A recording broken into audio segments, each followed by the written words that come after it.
जय श्री कृष्णा, जय श्री राम, राधे राधे। श्री जी चैनल में आप सभी श्रोताओं और सखियों का हार्दिक अभिनंदन है। पिछली कथा में हमने जाना था, एक तरफ प्रभु श्री राम की कथा होती है और दूसरी तरफ मंत्री सुमंत्र जो थे वो अयोध्या की ओर वापस लौटते हैं तो बहुत दुखी होते हैं। उनकी आंखों से आंसू बहते रहते हैं और वो कभी बेहोश हो जाते हैं, कभी होश में आते हैं। निषाद राजगुह सुमंत्र जी को पहुंचाते हैं अयोध्या की उधर, लेकिन फिर भी सुमंत्र जो है बहुत व्यथित है कि वो कैसे राजा दशरथ का सामना करेंगे, क्योंकि प्रभु श्री राम को वापस लाने के लिए ही महाराज दशरथ ने उनको आज्ञा दी थी, जो कि वो पूरी नहीं कर पाए थे। इससे वो बहुत व्यथित थे। आगे चलते हैं। विप्र विवेकी वेदवित समंत साधु सुजाति, जिमि धोखे मदपान कर सचिव सोचते ही भांति। जैसे कोई विवेकशील वेद का ज्ञाता, साधु सम्मत आचरणों वाला और उत्तम जाति का कुलीन ब्राह्मण धोखे से मदिरा पी ले और पीछे पछतावे, उसी प्रकार मंत्री सुमंत्र सोच कर पछता रहे हैं। जैसे किसी उत्तम कुल वाली साधु स्वभाव की समझदार और मन वचन कर्म से पति की ही देवता मानने वाली पतिव्रता स्त्री को भाग्यवश पति को छोड़कर पति से अलग रहना पड़े, उस समय उसके हृदय में जैसे भयानक संताप होता है, वैसे ही मंत्री के हृदय में हो रहा है। नेत्रों में जल भरा है, दृष्टि मंद हो गई है, कानों से सुनाई नहीं देता, व्याकुल हुई बुद्धि बेठिकाने हो रही है, होठ सूख रहे हैं, मुंह में लाठी लग गई है। किंतु ये सब मृत्यु के लक्षण हो जाने पर भी प्राण नहीं निकलते, क्योंकि हृदय में अवधि रूपी किवाड़ लगे हैं, अर्थात 14 वर्ष बीत जाने पर भगवान फिर मिलेंगे, यही आशा रुकावट डाल रही है। सुमंत्र जी के मुख का रंग बदल गया है, जो देखा नहीं जाता। ऐसा मालूम होता है कि मानो इन्होंने माता पिता को ही मार डाला हो।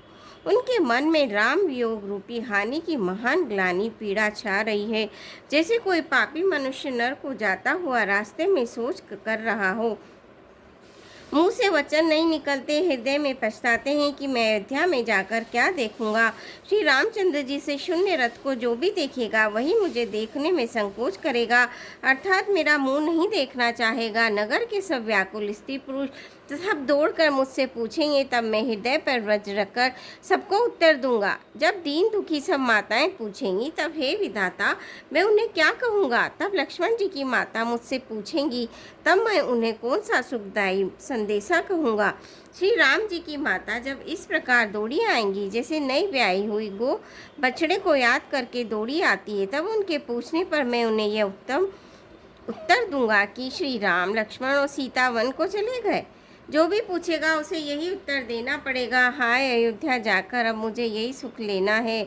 जब दुख से दीन महाराज, जिनका जीवन श्री रघुनाथ जी के दर्शन ही अधीन है, मुझसे पूछेंगे, तब मैं कौन सा मुंह लेकर उन्हें उत्तर दूंगा कि मैं राजकुमारों को कुशल पूर्वक पहुंचा आया हूँ। लक्ष्मण सीता और श्री राम का समाचार सुनते ही महाराज तिनके की तरह शरीर को त्याग देंगे। प्रियतम श्री राम जी रूपी जल के बिछुड़ते ही मेरा हृदय कीचड़ की तरफ हट नहीं गया। इससे मैं जानता हूँ कि विधाता ने मुझे ये यातना शरीर ही दिया है, जो पापी जीवों को नरक भोगने के लिए मिलता है। सुमंत इस प्रकार मार्ग में पछतावा कर रहे थे, इतने में ही रथ तुरंत तमसा नदी के तट पर आ पहुंचा। मंत्री ने विनय करके चारों निषादों को विदा किया। वे विषाद से व्याकुल होते हुए सुमंत्र जी के पैरों में पड़कर लौटे। नगर में प्रवेश करते मंत्री ग्लानि के कारण ऐसे सकुचाते हैं, मानो गुरु ब्राह्मण या गोकुल मारकर आए हों। सारा दिन एक पेड़ के नीचे बैठकर बिताया। जब संध्या हुई तब मौका मिला।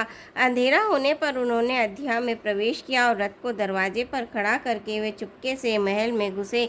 जिन जिन लोगों ने ये समाचार सुन पाया, वे सभी रथ देखने को राजद्वार पर आए।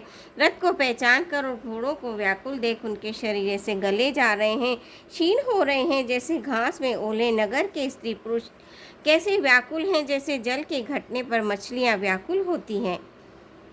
मंत्री का अकेले ही आना सुनकर सारा निवास व्याकुल हो गया। राजमहल उनकी ऐसी भयानक लगा मानो प्रेतों का निवास स्थान शमशान हो। अत्यंत आर्त होकर सब रानियां पूछती है, पर सुमंत्र जी को कुछ उत्तर नहीं आता। उनकी वाणी विकल हो गई, रुक सी गई है। न कानों में सुनाई पड़ता है, न आंखों से कुछ सूझता है। वे जो भी सामने आता है उससे पूछते हैं, कहो राजा कहाँ है। दासियां मंत्री को व्याकुल देखकर उन्हें कौशल्या जी के महल में लिवा लाई। सुमंत्र ने जाकर वहां राजा को के साथ बैठे देखा, मानो बिना अमृत का चंद्रमा हो। राजा आसन शैया और आभूषणों से रहित, बिल्कुल मलिन, उदास पृथ्वी पर पड़े हुए हैं। लंबी सांसें लेकर इस प्रकार सोच करते हैं, मानो राजा ययाति स्वर्ग से गिरकर सोच कर रहे हों। राजा क्षण क्षण में सोच से छाती भर लेते हैं।